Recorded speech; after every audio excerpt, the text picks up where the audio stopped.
Welcome to the Talking Point with me, Swapna.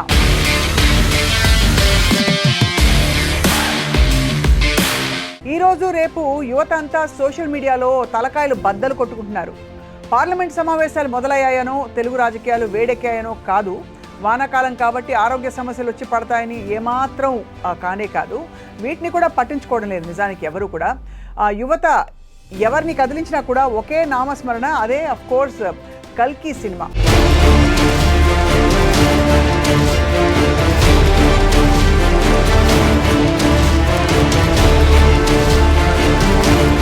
ఇప్పుడు కల్కి cinema talk of the టౌన్గా మారిపోయిన విషయం అందరికీ తెలుసు. ఇంతకీ ఈ సినిమా ప్రత్యేకతలు ఏమిటి, ఎటువంటి రికార్డు సృష్టించబోతోంది, ఇంకా ఈ సినిమా స్టోరీ లైన్ ఏమిటి అన్న విషయంపై ఒకసారి దృష్టి పెడదాం.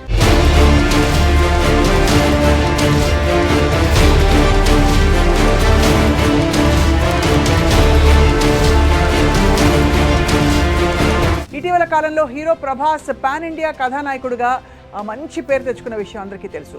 సో ఆయన్ని నమ్ముకుని సినిమా చూస్తే నిర్మాత పండగ చేసుకోవచ్చు. సో ఇప్పుడు కల్కి సినిమా విషయంలో చూస్తే కూడా అదే పరిస్థితి కనిపిస్తుంది. సినిమా టికెట్ల కోసం అభిమానులు విపరీతంగా కొట్టేసుకుంటున్నారని వార్తలు వస్తున్నాయి. ఇప్పటికే ఓపెనింగ్ డేస్కి టికెట్లు పూర్తిగా బుక్ అయిపోయాయి. కల్కి తెలుగు వర్షన్నే 2500 థియేటర్స్లో రిలీజ్ చేస్తున్నారు. 3500 స్క్రీన్ల మీద విడుదల చేస్తున్నారు. అయినప్పటికీ అన్ని చోట్ల కూడా ఓపెనింగ్ డేస్లో టికెట్లు ఇప్పటికే అమ్ముడుపోయాయి అన్నమాట. భారతదేశం అంతటా కూడా కలుపుకుంటే సుమారు 4 లక్షల టికెట్లు ఇప్పటికే అమ్మేశారని చెప్తున్నారు. ఓ రకంగా ఇది ఒక రికార్డ్ అని చెప్పుకోవాలి. ఇప్పటిదాకా ఏ సినిమాకి ఇంతటి క్రేజ్ ఏర్పడలేదు. నిజానికి ఎప్పుడు పాన్ ఇండియా మూవీ అంటే 1000 కోట్ల రూపాయలు టార్గెట్ పెట్టుకుని చాలామంది దిగుతూ ఉంటారు. సో కల్కి సినిమాకి అదే లక్ష్యం పెట్టుకుని బిజినెస్ చేస్తున్నారు అని తెలుస్తోంది. ఈ సినిమా నిర్మాణానికి సుమారు బహుశా 500 కోట్ల దాకా ఖర్చు అయిందని చెప్తున్నారు. బీభత్సమైన లాభాలు సంపాదించాలని చెప్పి టార్గెట్ పెట్టుకున్నారు. ఆ టార్గెట్ని రీచ్ కావాలి అంటే మొదటి రోజు ఓపెనింగ్ కలెక్షన్ అద్దరిపోవాలి.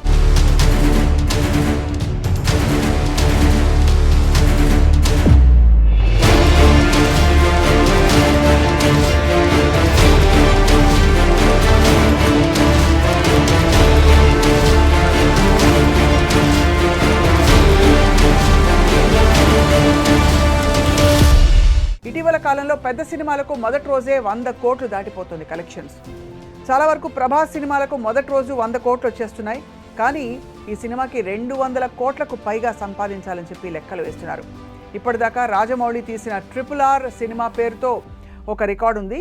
మొదటి రోజు 223 కోట్లు సంపాదించారని చెప్పి మనకి తెలుస్తోంది. కల్కి సినిమాతో ఆ రికార్డుని బద్దలు కొడతారా లేదా దగ్గరికి వెళ్తారా అన్నది కూడా మనం వేసి చూడాలి. అఫ్ కోర్స్ దాదాపుగా అలాగే కనిపిస్తుంది పరిస్థితి.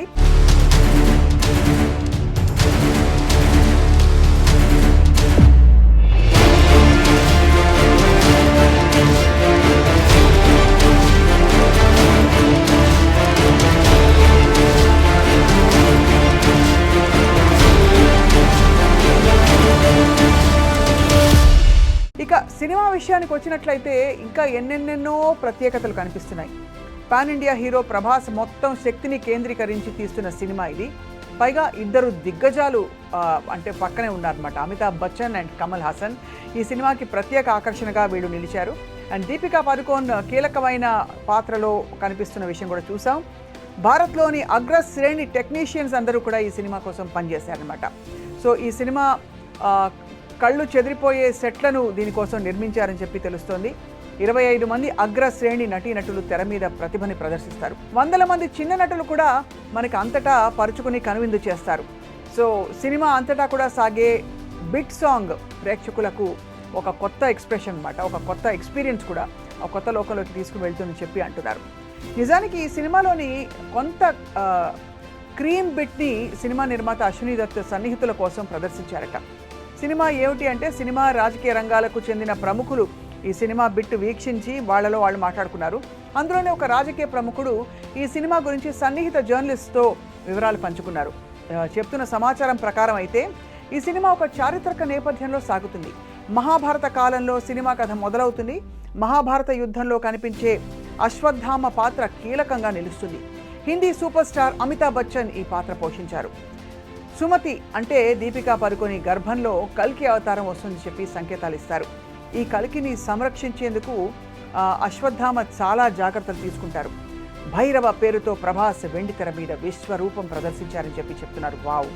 అండ్ ఈ సినిమా కోసమే ప్రత్యేకంగా కొన్ని కార్లు, వాహనాలు కూడా రూపొందించారు. మహాభారతం నుంచి మొదలైన కథ కలియుగంలో కీలకంగా సాగి 2898 సంవత్సరంలో ముగుస్తుంది.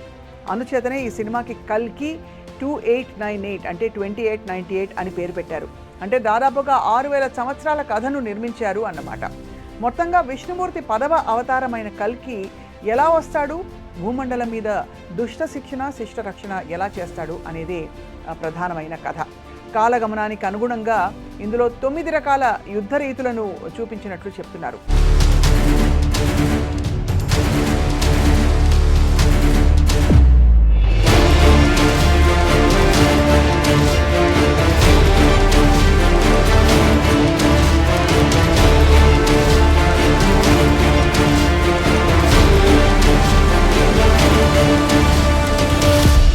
మొత్తానికి కల్కి సినిమా ఫీవర్ తెలుగు గడ్డ మీద యువతను విపరీతంగా ఊపేస్తోంది.